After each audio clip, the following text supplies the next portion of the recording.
जय हिंद दोस्तों। आपका स्वागत है आपके अपने परिवार दिवाकर सॉल्यूशन पर।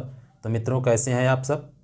कल की क्लास में हमने देखा था कि टॉपिक एलसीएम और एचसीएफ के कुछ सवाल और कुछ मेथड के बारे में हमने जाना था तथा हमने जाना था कि कैसे कुछ सवालों को हम हल करते हैं। तो उसी टॉपिक को आज हम कंटिन्यू करते हुए आगे देखते हैं कि किस तरह से सवालें हमारी परीक्षाओं में पूछी जा सकती हैं। एलसीएम एचसीएफ से रिलेटेड किस तरह के क्वेश्चन हमारी परीक्षा में पूछे जाते हैं। तो चलिए देखते हैं और स्टार्ट करते हैं आज का अपना टॉपिक एलसीएम एचसीएफ का दूसरी क्लास हमारी है। तो चलिए देखते हैं किस तरह के सवालें हमारे एग्जाम में पूछी जा सकती हैं। तो पहले सवाल आता है कि हमारा आता है कि किस तरह से भिन्नों का, जैसे कोई भिन्न दे दिया, भिन्नों का एलसीएम एवं एचसीएफ कैसे निकालें, ये प्रश्न पूछ सकता है। तो हमारे क्वेश्चन में पूछता है हमारे एग्जामों में। तो देखिए, जैसे दिया कोई भिन्न दिया हो A/B तथा B/C तथा C/D दिया हो और पूछ ले हमारा कि इसका एलसीएम निकालिए, यानी कि इनका एलसीएम निकालिए। तो इसका सीधा सीधा सूत्र होता है, फार्मूला होता है कि जैसे अगर कोई भी संख्याएं जब भिन्न के रूप में दी होती हैं और उनका हम जब एलसीएम व एचसीएफ निकालते हैं तो उस पर हम वही मान रख देते हैं, हमारा आंसर आ जाता है। तो देखिए इसका सूत्र क्या हो जाएगा। तो हो जाए, अगर हमें एलसीएम निकालना होता है तो उसके लिए हमें क्या करना है, तो भिन्न, यहाँ सूत्र हो जाएगा भिन्नों का लासा। एलसीएम बराबर होता है अंश का एलसीएम बटे हर का एचसीएफ। यानी कि अगर पूछे सवाल में कि किसी दिए गए भिन्नों का एलसीएम निकालिए तो हमारा ये फार्मूला लगेगा अंश का एलसीएम बटे हर का एचसीएफ। इसी प्रकार अगर आपसे पूछा जाए कि भिन्नों का एचसीएफ यानी कि मासा ज्ञात कीजिए, महत्तम समापवर्तक ज्ञात कीजिए, तो इसका उल्टा हो जाएगा। तो यहाँ पर अंश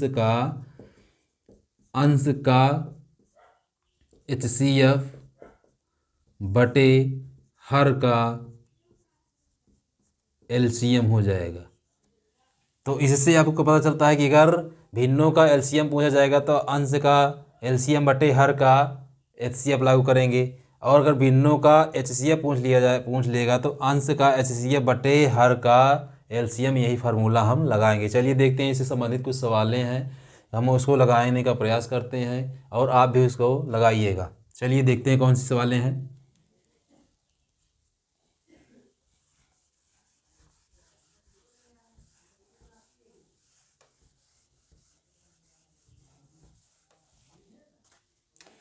तो हमारी पहली सवाल है 2/3 कामा 3/5 कामा 4/7 कामा 9/13 का एलसीएम ज्ञात करना है। क्या ज्ञात करना है? एलसीएम ज्ञात करना है। देखिए हमने बताया था कि एलसीएम, भिन्नों का एलसीएम ज्ञात करने के लिए क्या सूत्र लगाते हैं, हर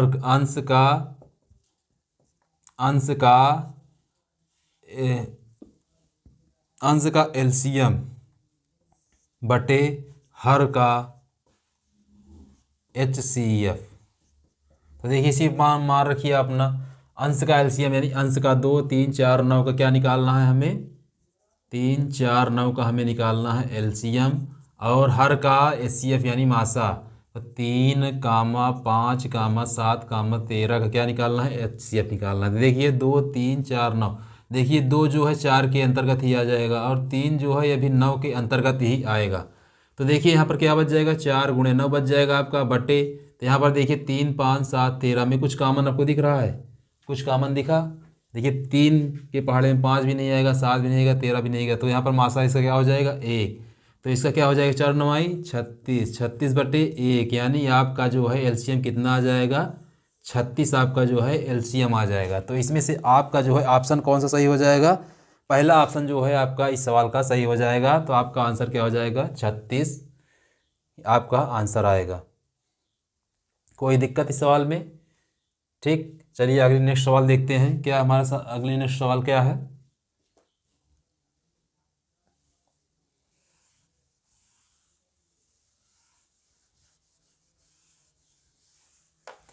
देखिए हमारी नेक्स्ट अगली सवाल क्या कह रहा है, 7/9, 14/15 और 7/10 का महत्तम समापवर्तक क्या होगा। तो इसका महत्तम समापवर्तक निकालने के लिए कह रहा है।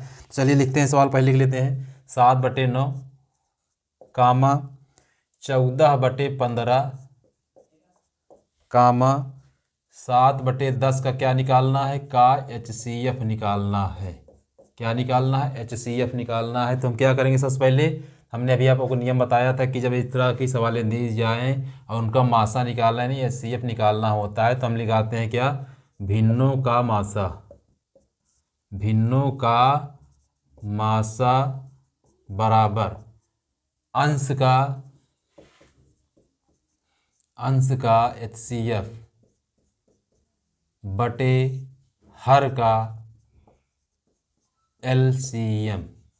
तो देखिए अंश का HCF यानी 7, 14 और 7 का हम क्या निकालेंगे, मासा यानी HCF निकालेंगे। तो 7 लिख लेंगे यहाँ पर, 14 लिख लेंगे और 7 लिख लेंगे। बट्टे में क्या है, हर का LCM निकालना है। 9, 15, 10, 9, 15 और 10 का हमें क्या निकालना है, LCM निकालना था। देखिए 7, 14, 7 कामा 14 कामा 7 में देखिए कॉमन क्या हो रहा है, 7 कॉमन होगा, 1, 2 और 7 बच जाएगा, तो इसका मासा क्या हो जाएगा, 7 हो जाएगा। और देखिए 9, 15, 10, 9, 15 और 10 का हम LCM निकाल लेंगे। किससे काटेंगे, पहले 2 से। 2 से 9 नहीं कटेगा, उतार लेंगे। 15 नहीं कटेगा, 10 कटेगा, 5 बार जाएगा। फिर किससे काटेंगे, 3 से काटिए। 3 3 का 9 हो जाएगा, 3 5 15, 5 का 9, 3 से 5 नहीं कटेगा, उतार लेंगे। इसी प्रकार 3 से फिर काटते हैं, 3 का 9, 3, 5 नहीं कटेगा, उतार लेंगे। 5 नहीं कटेगा, उतार लेंगे। फिर किससे काटेगा, 5 से। 5 का 9, 5 का 9, 5, तो गुणा करिए, 2 तिहाई 6, 6 3 18, 18 पंचे 90। यानी आपका जो है इस भिन्न का मासा जो है आपका आ जाएगा 7/90। तो आपका कौन सा ऑप्शन इसमें से आपका सही हो जाएगा, तो इसमें से आपका ऑप्शन नंबर 4 सही हो जाएगा। ऑप्शन नंबर 4 आपका जो है इसमें से सही हो जाएगा। आपका राइट आंसर क्या हो जाएगा, 7/90 जो है आपका सही आंसर होगा। तो इसी प्रकार से हम आप अगली सवाल देखते हैं। इस तरह की सवालें आप लोग अब आसानी से लगा सकते हैं। तो चलिए देखते हैं अगली सवाल क्या है हमारा।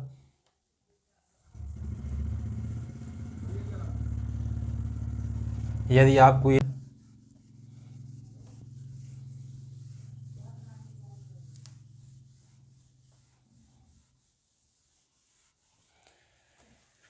अगली सवाल हमारा दिया है 2 की घात 2। देखिए क्या दिया है अगली सवाल हमारी, 2 की घात 2, 2 की घात 2 गुणे 3 गुणे 7 की घात 2 गुणे 9 कामा 2 की घात 3 गुणे 3 की घात 2 गुणे 7 गुणे 11 की घात 2 तथा कामा 2 की गुणे 3 की घात 3 गुणे 7 गुणे 13 का LCM निकालना है। ये सवाल कह रहा है कि 2 की घात 2 गुणे 3 गुणे 7 की घात 2 गुणे 9, फिर इसमें से क्या निकालना है, आपको LCM निकालना है। तो हमने आपको बताया था कि LCM कैसे निकाला जाता है, आप लोग सभी जानते ही हैं। तो देखिए 2 की घात 2 इसमें है, 2 की घात पहले एक संख्या हम लेते हैं, उसका LCM निकाल लेते हैं, उसके बाद फिर सभी के निकालते चले जाएंगे। 2 की घात 2 है, इसको हम किस तरह लिख लेंगे, इस तरह 2 गुणे 2। उसके बाद 2 की घात 3 है, इसको लिख लीजिए 2 गुणे 2 गुणे 2। उसके बाद 2 है, 2 को इस तरह लिख लेते हैं। देखिए लासा का एक नियम होता है कि जो संख्याएं मिलती हैं उसको भी लिख लेते हैं, जो संख्याएं नहीं मिलती हैं उसको भी लिख लेते हैं। तो देखिए इसमें 2 2 2 ये है, दोनों हैं, इसको हम यहाँ पर लिख लेंगे। और ये दोनों नहीं है तो इसको भी लिख लेंगे। तो कितना हो जाएगा, 2 गुणे 2 गुणे 2, यानी एक ये 3, यानी कि 8 आ गया। 8 मतलब 2 की घात 3, तो इसका लासा क्या हो जाएगा, 2 की घात 3। तो हम इस तरह सभी को इसी तरह सभी संख्याओं को हल कर लेंगे। देखिए क्या लिखा है, 2 की घात 3, इसका लासा हो जाएगा, लासा बराबर 2 की घात 3 गुणे, देखिए 3 इसमें है, 3 घात 2 इसमें, 3 घात 3 इसमें है, तो इसका क्या हो जाएगा, 3 घात 3 इसका हो जाएगा।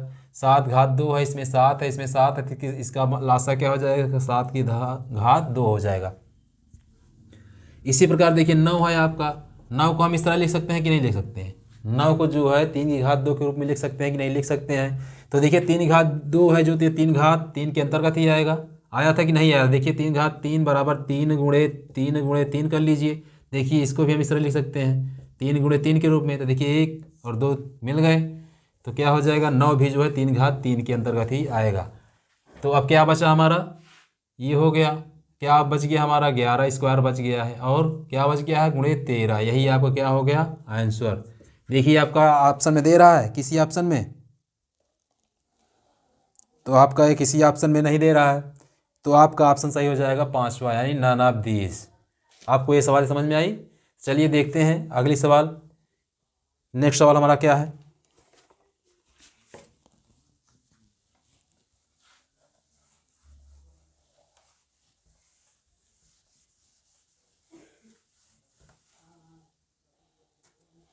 देखिए हमारी अगली सवाल क्या है। 2⁻³ गुणे 3 गुणे 5⁻2 गुणे 7, कामा 2⁻2 गुणे 3⁻2 और क्या है गुणे 5 गुणे 7⁻2 गुणे 17, और क्या है 2 गुणे 3⁻3 गुणे 5⁻3 गुणे 7⁻4 गुणे 11 का क्या निकालना है हमें, HCF निकालना है। कह रहा है कि HCF निकालिए। तो आपको पता ही है कि HCF कैसे निकाला जाता है। जो संख्याएं जो कॉमन होती हैं वही HCF होगा, और जो कॉमन नहीं होगा वह HCF यानी मासा उसका नहीं होगा। तो देखते हैं 2⁻3 है, 3 है, 5⁻2 गुणे 7 है, 2⁻2 है, 3⁻2 है, 5 है, गुणे 7⁻2 है, गुणे 17 है। इसी तरह इसमें भी है। तो चलिए मासा इसका निकालते हैं। मासा कैसे निकालेंगे इसका, देखिए 2⁻2 दिया, 3 दिया है, तो पहले हम 2⁻3 का खंड कर डालेंगे। 2 × 3 बार लिखेंगे। उसके बाद देखिए 2⁻2 है, तो यहाँ 2⁻2 लिखिए, 2 × 2 लिखते हैं। इसके बाद अब क्या है, फिर 2 अकेले है तो 2 लिख लिए। देखिए मासा का मतलब होता है जो कॉमन होता है, जो सभी में कॉमन होगा वही उसका मासा होगा, यानी HCF होगा। और जो कॉमन नहीं होगा उसको हम क्या करते हैं, छोड़ देते हैं, उसको नहीं लिखते हैं। तो देखिए इसमें 2 है, इसमें भी 2 है, इसमें भी 2 है, तो इसका मासा क्या हो गया, इसका मासा 2 हो जाएगा। इसी प्रकार देखिए सभी संख्याओं में देखिए दिया है 3, यहाँ पर दिया है 3⁻2 दिया है, 3⁻3 दिया, तो इसका मासा क्या हो जाएगा 3, इसका मासा हो जाएगा। इसी प्रकार 5⁻2 है, यहाँ 5 है, यहाँ पर कितना है 5⁻3 है, तो यहाँ पर इसका मासा क्या हो जाएगा 5 हो जाएगा। 7 यहाँ पर है, 7 यहाँ पर है, 7 यहाँ पर है, तो इसका मासा क्या हो जाएगा 7। उसके बाद क्या बच रहा है 17 बच रहा है और 11 बच रहा है, किसी में इसमें है नहीं है, तो इसे मासा क्या हो जाएगा 2 × 3 × 5 × 7, यानी आपका ऑप्शन कौन सा सही हो जाएगा इसमें, तो इसमें आपका ऑप्शन तीसरा सही हो जाएगा। कौन सा ऑप्शन सही होगा, तीसरा ऑप्शन आपका इसमें से सही हो जाएगा। आपका राइट आंसर होगा ऑप्शन नंबर तीसरा। तो इसी प्रकार से इस तरह की संख्याएं जब दी रहे, सवाल दिया रहे, तो इसको भी इस तरह हम हल करते हैं। चलिए देखते हैं अगली सवाल। हमें आशा होगी कि आपको ये सवाल अच्छी तरह समझ में आ रही होंगी। तो चलिए देखते हैं नेक्स्ट सवाल पर चलते हैं और देखते हैं कि हमारा अगला सवाल क्या होना चाहिए, क्या हो है। देखते हैं कि हम कैसे उसको हल करते हैं।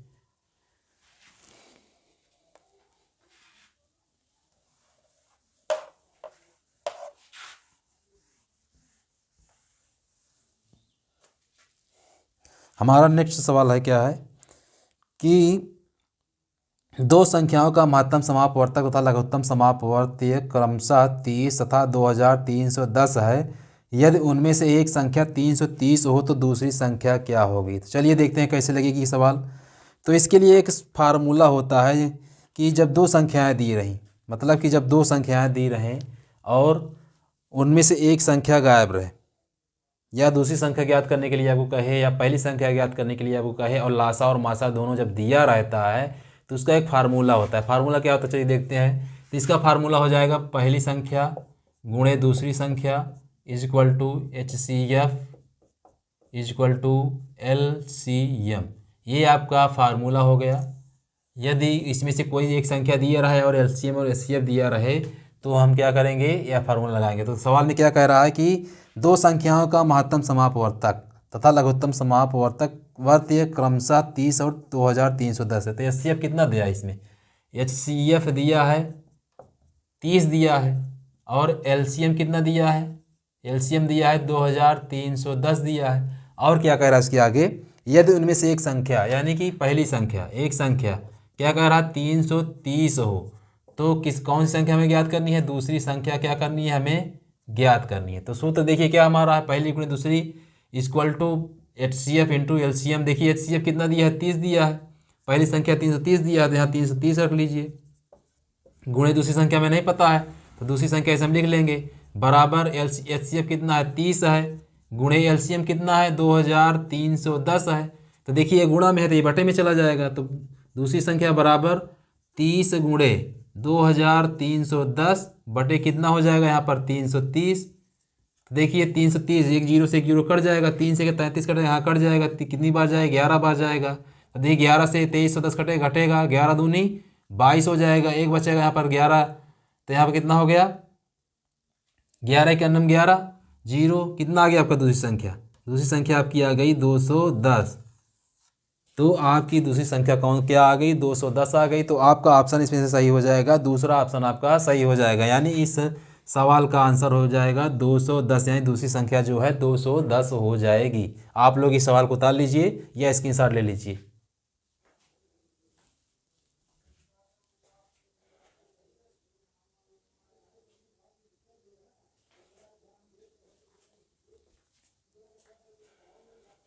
हमें यहाँ सवाल क्या है इसको हम रिलीज कर दे रहे हैं।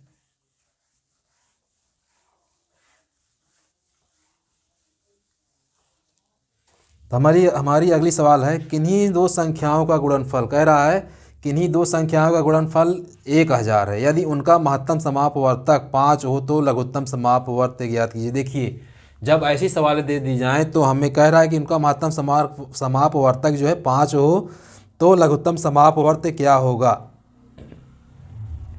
तो देखिए जब महत्तम समापवर्तक कितना यह 5 दिया है तो हम इसको क्या मान लें 5A मान लें और 5B मान लें इसे।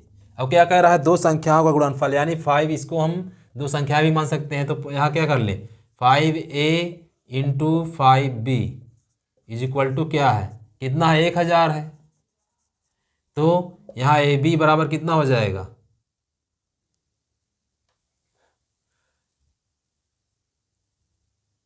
कितना है देखिए एक मिनट, हाँ ठीक है। तो यहाँ पर क्या हो जाएगा कॉमन हो जाएगा 5 कॉमन हो जाएगा आपका, तो A इंटू B हो जाएगा आपका शेष बराबर कितना 1000।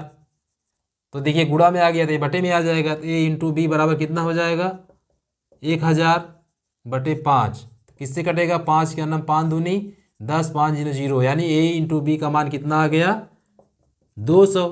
यानी आपसे पूछ रहा है क्या पूछ रहा है इसमें तो लघुत्तम समापवर्त, लघुत्तम समापवर्त कितना आ गया 200। तो इसमें से आपका ऑप्शन कौन सा सही हो जाएगा, चौथा ऑप्शन आपका इसमें से सही हो जाएगा, आपका आंसर है 200। नोट कर लीजिए इसको अपनी बुक में कॉपी में नोट करना हो तो।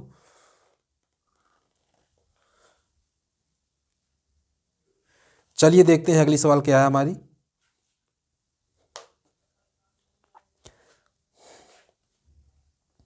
अगली सवाल हमारा कह रहा है दो संख्याओं का लघुत्तम समापवर्त 180 है, यदि इन संख्याओं का अनुपात 4:5 हो तो इनमें से छोटी संख्या क्या होगी। दो संख्याओं का लघुत्तम समापवर्त कितना 180 है, यदि इन संख्याओं का अनुपात 4:5 हो तो इनमें से छोटी संख्या क्या होगी।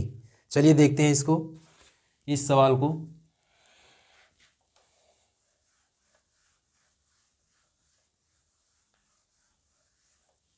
कह रहा है दो संख्याओं का लघुत्तम समापवर्त यानी कि दो संख्याओं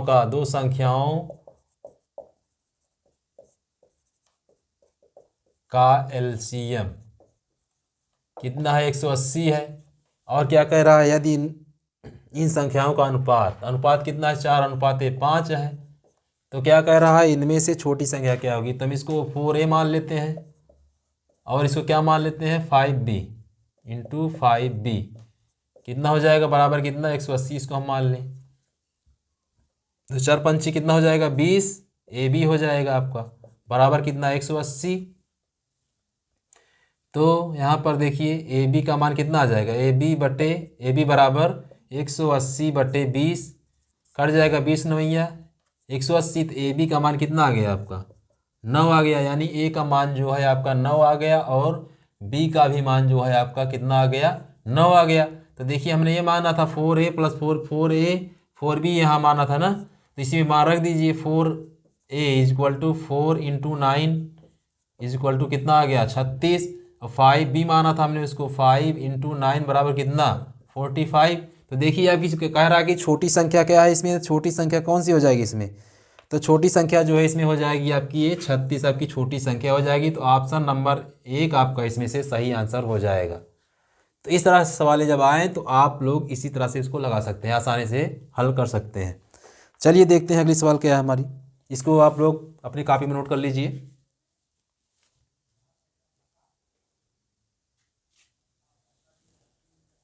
चलिए देखते हैं अगली सवाल हमारा क्या है।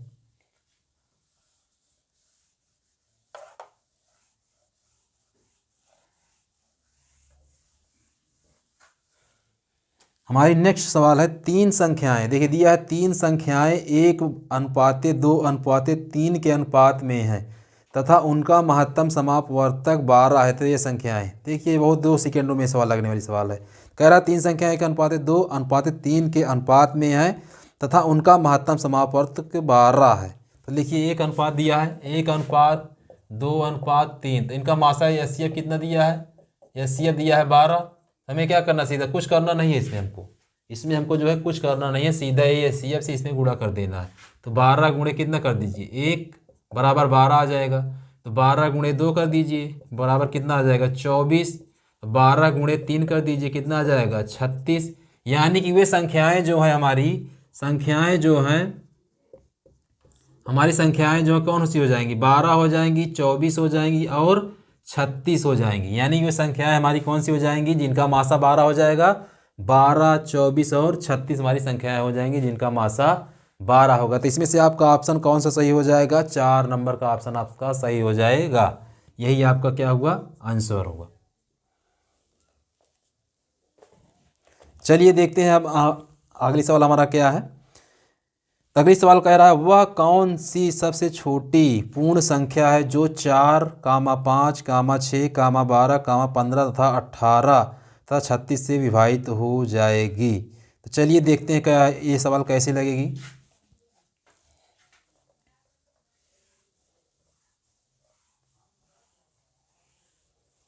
तो देखिए कह रहा है कि वह कौन सी सबसे छोटी पूर्ण संख्या है जो 4, 5, 6, 12, 15, 18 तथा 36 से विभाजित होगी। तो चलिए देखते हैं।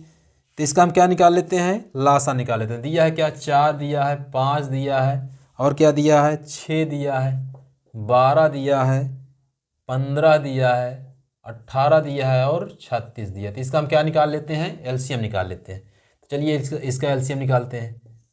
किससे कटेगा 2 से, 2 दूना 4 हो जाएगा, यहाँ 2 से कट जाएगा, 5 नहीं कटेगा उतार लेंगे, 2 तिहाई 6 हो जाएगा, 2 छंग 12, 15 नहीं कटेगा उतार लेंगे, 2 9 18 होगा, 2 18 में 36 होता है। उसके बाद देखिए क्या करेंगे 2 से कटेंगे इसको, 2 का 2 होगा, 5 नहीं कटेगा उतार लेंगे, 3 नहीं कटेगा उतार लेंगे, 6 कटेगा 3 बार जाएगा, 15 नहीं कटेगा उतार लेंगे, 9 नहीं कटेगा, 18 9 बार जाएगा। इसी प्रकार अगले करते हैं, क्या करते हैं अब किससे काटते हैं 3 से काटते हैं। 1 5 नहीं कटेगा उतार लेंगे, 3 से कट जाएगा 3 1, फिर 3 से कट जाएगा 1, 15 कट जाएगा कटेगा, 3 5 15 5 आएगा, 9 कट जाएगा, 3 3 9, 3 3 9, फिर 3 से काटिए, 3 से काटते हैं, 1 5 नहीं कटेगा उतार लेंगे, 5 नहीं कटेगा फिर उतार लेंगे, 3 का 3 का 3। अब किससे काटेंगे 5 से काटेंगे, 5 का 5। देखिए हमारा एक लासा निकल गया, इसका हम गुणा करते हैं, कितना हो जाएगा यहाँ पर देखिए 1 2, यानी 2 2 बार है, 2 गुणे 2 गुणे 3 2 बार है, 3 गुणे 3 गुणे कितना 5। तो इसको हम हल करिए गुणा करिए इसका, 2 दूना 4 4 3 12 3 36, 36 पंचे कितना हो जाएगा 180 हो जाएगा, 180 हो जाएगा।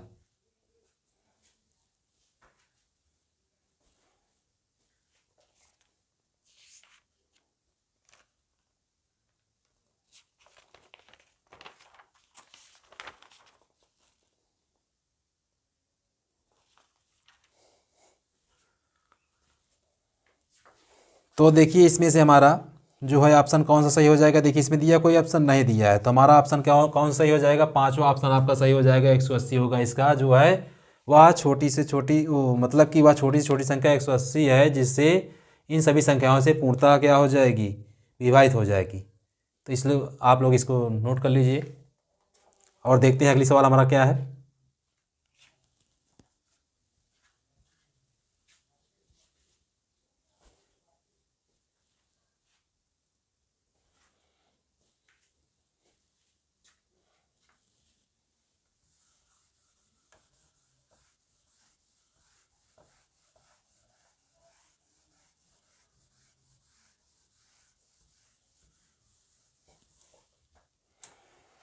देखिए हमारी अगली सवाल है, चार अभाज्य संख्याएं अपने परिणाम के आधार पर बढ़ते हुए क्रम में हैं। इनमें पहली तीन संख्याओं का गुणनफल 385 तथा अंतिम संख्याओं का गुणनफल जो है 1001 है। सबसे बड़ी अभाज्य संख्या क्या है? तो इसको हम चलिए लगाते हैं, देखते हैं क्या चार अभाज्य संख्या में परिमाण के आधार पर बढ़ते हुए क्रम में हैं।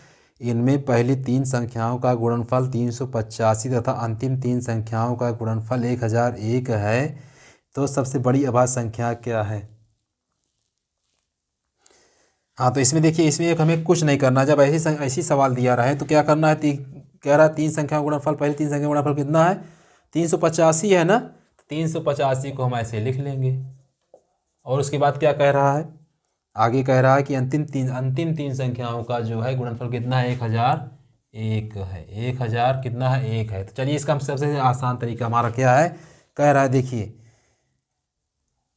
तो सबसे बड़ी अभाज्य यानी सबसे बड़ी अभाज्य संख्या हमको ज्ञात करना है। तो इससे हम क्या निकाल लेते हैं, HCF निकाल लेते हैं।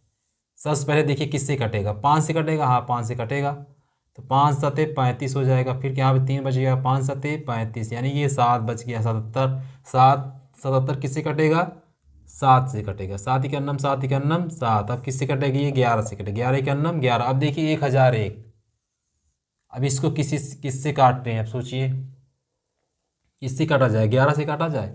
चलिए काटते हैं, 11 नवा 99, 11 इकन्नम 11 कट गया। देख लीजिए भाग करके, 11 नवा 99, शेष कितना बचा, यहाँ पर 1 बचा। 11 इकन्नम 11 कट गया, ठीक है। अब इसके बाद ये किससे कटेगा, 13 से कटेगा। हाँ, 13 से कटेगा। 13 सते 91। अब किससे कटेगा, ये 7 से कटेगा। देखिए अब इसका हम क्या निकालते हैं, अभाज्य गुणनखंड ज्ञात करते हैं इसका ना। देखिए इसमें तो इसका मासा निकाल लीजिए, 385 इक्वल टू कितना हो जाएगा यहाँ पर, 5 × 7 × 11।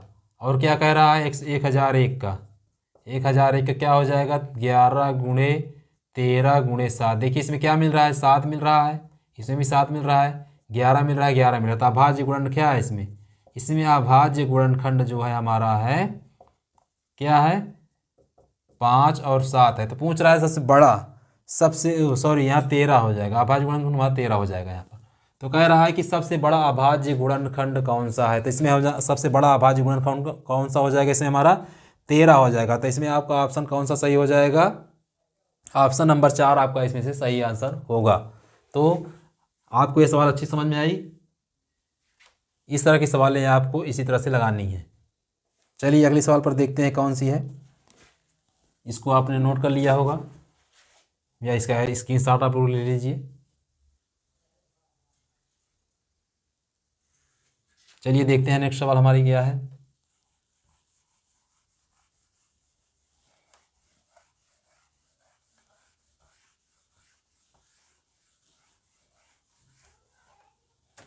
हमारी अगली सवाल है, किसी कमरे की लंबाई और चौड़ाई क्रमशः 13 मीटर तथा 7.5 मीटर है। कमरे के फर्श में समान आकार का वर्गाकार टाइल लगाने हैं। टाइल की अधिकतम लंबाई क्या होगी। तो चलिए देखते हैं क्या कह रहा है। क्रमशः कितना, 13 मीटर है, 13 मीटर है और क्या है, 7.5 मीटर। तो इसको हम भिन्न बदल लेते हैं, 7 के नीचे 1 कर लेते हैं, जितनी गिनती रहती है उतना 0 बढ़ा देते हैं। तो कितना हो जाएगा हमारा, 75/10। तो कट जाएगा कितना, 15 से कटेगा, 15 × 5 = 75, 5 से कटेगा 5, यहाँ कितना आ गया आपका, 15/2। यानी कि 13 और 13/1 और 15/2 हमें ये दो भिन्न मिल गई, दो भिन्नें मिल गई हैं। तो हमें अब देखिए भिन्न के रूप में इसको हमने बदल दिया है। तो हमें अब क्या करना है, तो देखते हैं क्या पूछ रहा है सवाल में, कि अधिकतम लंबाई, यानी कि हमें मासा निकालना। अधिकतम लंबाई के लिए क्या करते हैं, अधिकतम या बड़ा से बड़ा आ जाए, अधिकतम आ जाए तो क्या करेंगे हम वहाँ पर इसका मासा निकालेंगे। तो हमें अभी हमने आपको बताया कि भिन्नों का हम मासा कैसे निकालते हैं। तो भिन्नों का मासा कैसे निकाला जाता है, भिन्नों का मासा जो होता है अंश का मासा यानी HCF बटे हर का LCM। तो देखिए अंश का मासा निकालिए कितना होगा, 13 और 15 में कुछ कॉमन है, कॉमन नहीं है कुछ, तो यहाँ हम क्या कर देंगे 1 लिख देंगे। हर का LCM यानी 1 और 2 का LCM क्या हो जाएगा 2, तो इसको हम डिवाइड कर देंगे, कितना हो जाएगा 0.5 मीटर, यानी यही आपका आंसर हो जाएगा। तो इसमें से आपका ऑप्शन कौन सा सही हो जाएगा, इसमें से आपका ऑप्शन जो है दूसरा सही हो जाएगा। 0.5 मीटर वह सबसे अधिकतम यानी कि लंबाई है जिससे 13 मीटर तथा 7.5 मीटर के कमरे के फर्श में समान आकार का वर्ग टाइल लगा सकते हैं। ठीक, तो अगले सवाल देखते हैं नेक्स्ट हमारी क्या है। इस सवाल को आप लोग नोट कर लीजिए। चलिए देखते हैं हमारा अगला सवाल क्या है।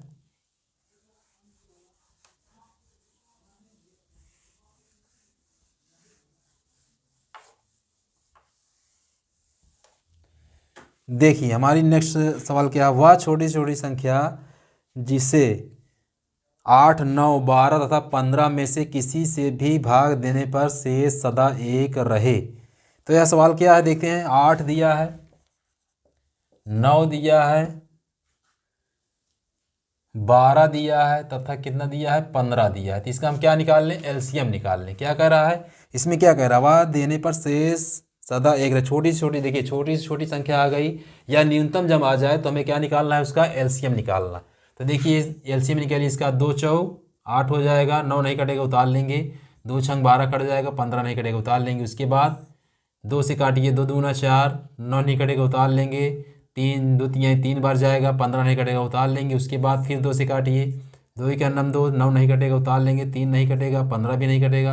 अब किससे काटें, 3 से, 3 त्रिक का 9 हो जाएगा, 3 ही का 3, 3 बचे 15 हो जाएगा। अब इसके बाद फिर काटिए किससे, 3 से, 3 ही का 3 ही का 3 ही का 3, 5 नहीं कटेगा उतार लेंगे, फिर किससे 5 से काटेंगे, 1 1 1 1। अब के गुणा करिए इसका, 2 गुणे 2 गुणे 2 गुणे 3 गुणे 3 गुणे 5। देखिए 2 दूना 4, 4 दूनी 8 त्रिक 24, 24 त्रिक 72, 72 पंचे कितना होगा, 72 पंचे 360, ये इतना होगा ना, 72 पंचे 360, 5 दूनी तो 0 बचेगा 1,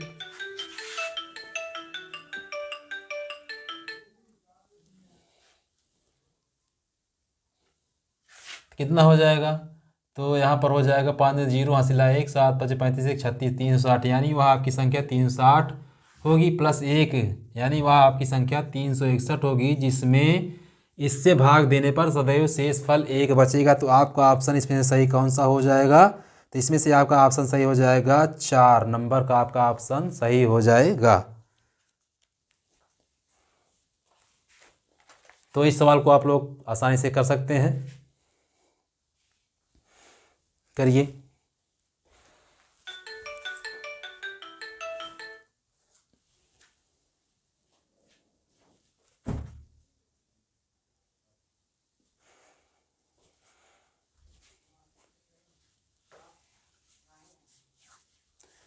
तो दोस्तों यह क्लास आपको कैसी लगी कमेंट करके हमें ज़रूर बताइएगा, तथा हमें, यदि आप हमारे चैनल पर नए हैं तो हमारे चैनल को सब्सक्राइब करिएगा और बेल आइकन भी दबा दीजिएगा, जिससे कि हमारी जो भी क्लासें अपलोड हों उसकी सूचनाएं आपको सबसे पहले प्राप्त हो जाएं। और आपकी राय क्या है इस क्लास को लेकर के कमेंट जरूर करिएगा। हमारा वीडियो देखने के लिए आपको बहुत बहुत धन्यवाद।